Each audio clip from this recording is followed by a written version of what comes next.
Welcome to Kannan info Tamil. நம்ம இன்னைக்கு என்ன டாபிக் பார்க்க போறோம் அப்படின்னா ரெண்டு முக்கியமான டிஃபென்ஸ் அப்டேட் இந்த வீடியோல பார்க்க போறோம்.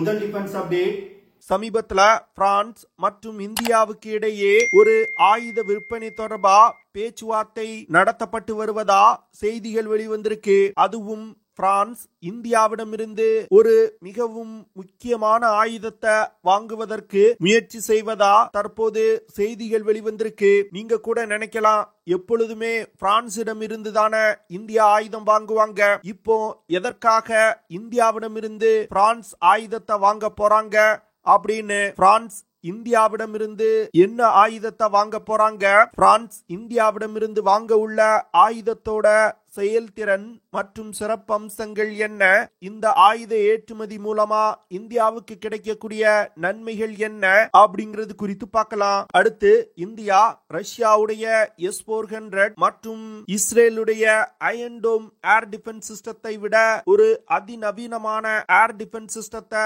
டெவலப் செய்து வருவதா தற்போது செய்திகள் வெளிவந்திருக்கு.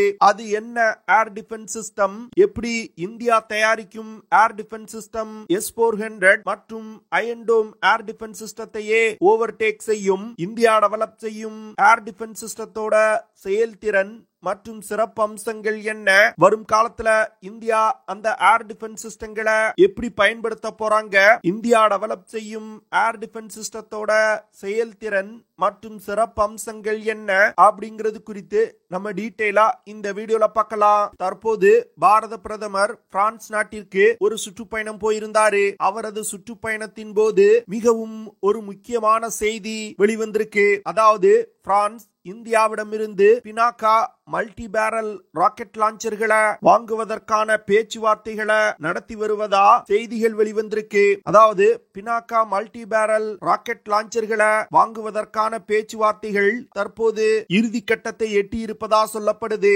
பாரத பிரதமரோட இந்த பிரான்ஸ் சுற்றுப்பயணத்தின் போது பினாக்கா மல்டி பேரல் ராக்கெட் லான்ச்சர்களோட ஏற்றுமதி குறித்தும் பேசப்படுவதற்கு வாய்ப்பிருக்கு. பிரான்ஸ் இந்தியாவுடைய இரண்டாவது மிகப்பெரிய ஆயுத ஏற்றுமதியாளர். இந்தியாவுக்கு ரஷ்யாவுக்கு அடுத்து அதிகமா ஆயுதம் சப்ளை செய்யக்கூடியது பிரான்ஸ் தான். இந்த சூழ்நிலையில பிரான்ஸ் இந்தியாவிடமிருந்து பினாக்கா மல்டி பேரல் ராக்கெட் லான்ச்சர்களை வாங்க முடிவு செஞ்சிருப்பது மிகவும் ஒரு முக்கியமான விஷயமா டிஃபென்ஸ் எக்ஸ்பர்ட்ஸ் பார்க்கறாங்க. ஒரு 3 மாதத்திற்கு முன்னாடி பிரெஞ்சு அதிகாரிகளிடம் பினாக்கா மல்டி பேரல் ராக்கெட் லான்ச்சர்கள் சோதனை செய்து காமிக்கப்பட்டது. இந்த சோதனையின் முடிவுல பிரெஞ்சு ராணுவ அதிகாரிகளுக்கு பினாக்கா மல்டி பேரல் ராக்கெட் லான்ச்சர்களோட செயல்திறன் ரொம்ப பிடிச்சு போயிட்டு, இதன் காரணமாக தான் பிரான்ஸ் இந்தியாவிடமிருந்து பினாக்கா மல்டி பேரல் ராக்கெட் லான்ச்சர்களை வாங்குவதற்கு பேச்சுவார்த்தை நடத்தி வந்துகிட்டு இருக்காங்க. பிரெஞ்சு அதிகாரிகளுக்கு 90 கிலோமீட்டர் தாக்குதல் வரம்பு கொண்ட பினாக்கா ராக்கெட்ஸை பயன்படுத்தி சோதனை செஞ்சு காமிச்சிருக்காங்க.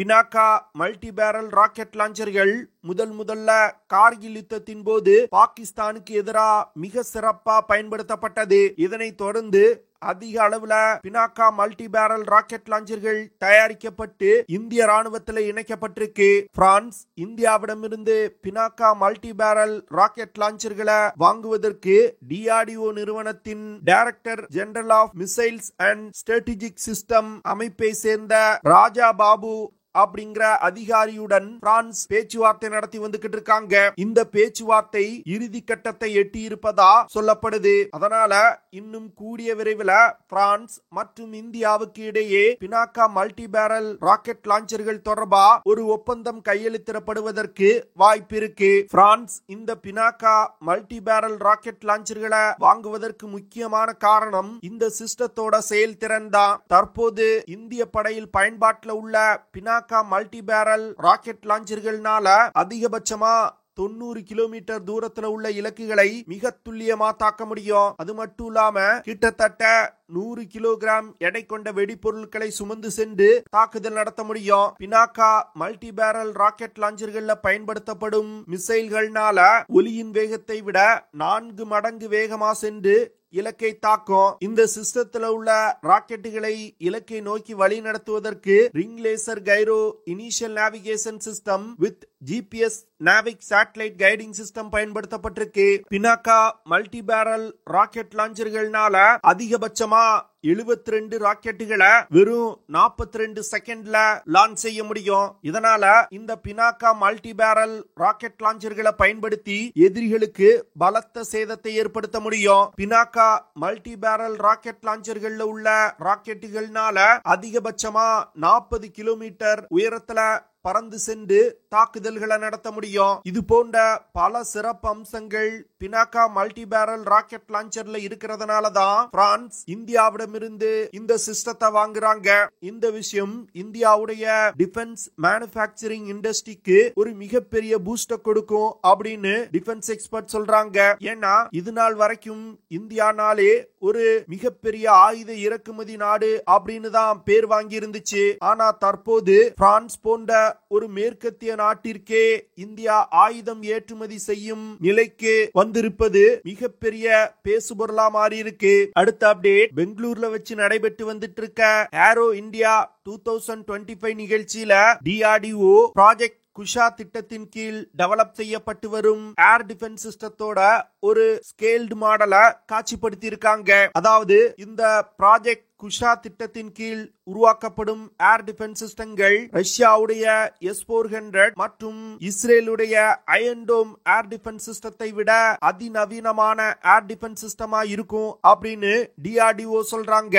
DRDO ப்ராஜெக்ட் குஷா திட்டத்தின் கீழ் ERADS அப்படிங்கிற எக்ஸ்டெண்டட் ரேஞ்ச் ஏர் டிஃபென்ஸ் சிஸ்டத்தை டெவலப் செய்து வந்துகிட்டு இருக்காங்க. இந்த சிஸ்டத்தை XRSAM அப்படின்னு சொல்லுவாங்க.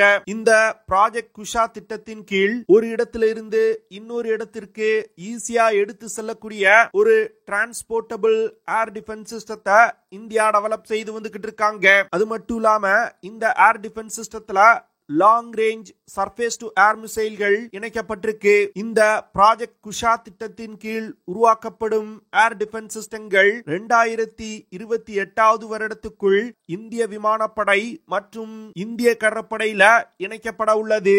இந்த ஏர் டிஃபென்ஸ் சிஸ்டங்களை பயன்படுத்தி ஸ்டெல்த் கேப்பபிலிட்டி கொண்ட ஃபைட்டர் ஜெட் விமானங்களையும் கண்டுபிடித்து தாக்கி அளிக்க முடியும். அது மட்டும் இல்லாம இந்த ஏர் டிஃபென்ஸ் சிஸ்டத்தை பயன்படுத்தி விமானங்கள், ட்ரோன்ஸ், க்ரூஸ் மிசைல்ஸ் மற்றும் பிரிசிஷன் கைடட் யூனிட்ஸை கண்டுபிடித்து தாக்கி அளிக்க முடியும். ப்ராஜெக்ட் குஷா திட்டத்தின் கீழ் டெவலப் செய்யப்பட்டு வரும் ஏர் டிஃபென்ஸ் சிஸ்டத்தினால அதிகபட்சமா 350 கிலோமீட்டர் தூரத்துல உள்ள வான் இலக்குகளை கூட மிக துல்லியமா தாக்கி அளிக்கும். இந்த ப்ராஜெக்ட் குஷா திட்டத்தின் கீழ் உருவாக்கப்பட்டு வரும் ஏர் டிஃபென்ஸ் சிஸ்டம் ஒரு ரிலையபிளான ஏர் டிஃபென்ஸ இந்திய விமானப்படை மற்றும் இந்திய கடற்படைக்கு கொடுக்க போகுது.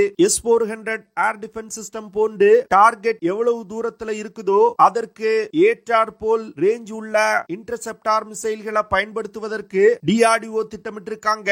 இதன் காரணமாக ப்ராஜெக்ட் குஷா திட்டத்தின் கீழ் உருவாக்கப்படும் ஏர் டிஃபென்ஸ் சிஸ்டத்துல 3 விதமான இன்டர்செப்டார் மிசைல்கள் பயன்படுத்தப்பட்டிருக்கு. அதாவது 150, 250 மற்றும் 350 அப்படிங்கிற 3 ரேஞ்சில இன்டர்செப்டார் மிசைல்கள் இந்த ஏர் டிஃபென்ஸ் சிஸ்டத்துல இணைக்கப்பட்டிருக்கு. ப்ராஜெக்ட் குஷா திட்டத்தின் கீழ் உருவாக்கப்பட்டு வரும் ஏர் டிஃபென்ஸ் சிஸ்டம் அப்படிங்கிறது பல்வேறு சிஸ்டங்கள் ஒருங்கிணைக்கப்பட்டதுதான். குறிப்பா சொல்லணும்னா லாங் ரேஞ்ச் சர்வேலன்ஸ் மற்றும் fire control radars, firing unit மற்றும் ஏர்போர்ஸோட integrated air command and control system போன்ற அனைத்தும் இணைந்ததுதான் இந்த புதிய air defence system. Project Kusha திட்டத்தின் கீழ் உருவாக்கப்படும் ஏர் டிஃபென்ஸ் சிஸ்டங்கள் தற்போது இந்திய முப்படைகள்ல பயன்பாட்டில் உள்ள இஸ்ரேல் மற்றும் இந்தியா இணைந்து தயாரித்த பாரக் 8 மற்றும் ரஷ்யாவிடமிருந்து வாங்கிய S-400, இந்தியா உள்நாட்டிலே டெவலப் செய்து வரும்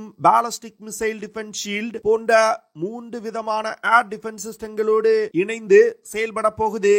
S-400 மற்றும் அயன் டோம் ஏர் டிஃபென்ஸ் சிஸ்டத்தை விட இந்தியா டெவலப் செய்யும் ஏர் டிஃபென்ஸ் சிஸ்டங்கள் அதிநவீனமானதா இருக்கும் அப்படின்னு சொல்லப்படுது. ப்ராஜெக்ட் குஷா திட்டத்தின் கீழ் ஒரு ஏர் டிஃபென்ஸ் சிஸ்டத்தை உருவாக்குவதற்கு மே 2022 ஒப்புதல் கொடுக்கப்பட்டது. இதனை தொடர்ந்து இந்திய விமானப்படை இந்த ப்ராஜெக்ட் குஷா திட்டத்தின் கீழ் தயாரிக்கப்படும் ஏர் டிஃபென்ஸ் சிஸ்டத்தை 5 ஸ்குவாட்ரான்களை வாங்கி தங்கள் படையில் இணைக்க போறாங்க. கிட்டத்தட்ட 21,700 கோடி ரூபாய் மதிப்புல இந்த ஏர் டிஃபென்ஸ் சிஸ்டங்களை இந்திய விமானப்படை வாங்க போறாங்க. ப்ராஜெக்ட் குஷா திட்டத்தின் கீழ் தயாரிக்கப்பட்டு வரும் ஏர் டிஃபென்ஸ் சிஸ்டத்துல 3 விதமான இன்டர்செப்டார் மிசைல் இருக்கும் அப்படின்னு சொல்லியிருந்தேன். அதுல 150 கிலோமீட்டர் தூரத்துல உள்ள இலக்குகளை தாக்குவதற்கு MRSAM அப்படிங்கிற ஒரு இன்டர்செப்டார் மிசைல் பயன்படுத்தப்பட உள்ளது. 250 கிலோமீட்டர் தூரத்துல உள்ள இலக்குகளை தாக்குவதற்கு ERSAM அப்படிங்கிற இன்டர்செப்டார் மிசைல் பயன்படுத்தப்பட உள்ளது. 350 கிலோமீட்டர் தூரத்துல உள்ள இலக்குகளை தாக்குவதற்கு XRSAM அப்படிங்கிற இன்டர்செப்டார் மிசைல் பயன்படுத்தப்பட உள்ளது. இந்த ஏர் டிஃபென்ஸ் சிஸ்டத்துல உள்ள மிசைல்களை இலக்கை நோக்கி வழி நடத்துவதற்கு ரடார் frequency data link பயன்படுத்தப்பட உள்ளது. இந்த புதிய ஏர் டிஃபென்ஸ் சிஸ்டத்துல உள்ள இன்டர்செப்டார் மிசைல்னால ஒலியின் வேகத்தை விட 5.5 மடங்கு வேகமா சென்று ஏரியல் டார்கெட்டுகளை தாக்கக்கூடியது.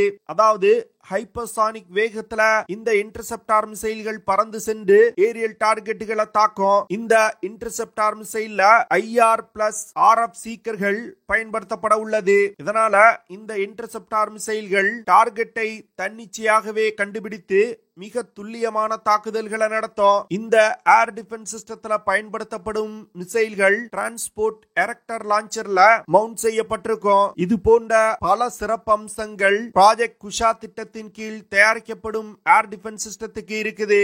2028 வருடத்துக்குள் இந்த ஏர் டிஃபென்ஸ் சிஸ்டங்கள் தயாரிக்கப்பட்டு இந்திய முப்படைகள்ல இணைக்கப்பட உள்ளது.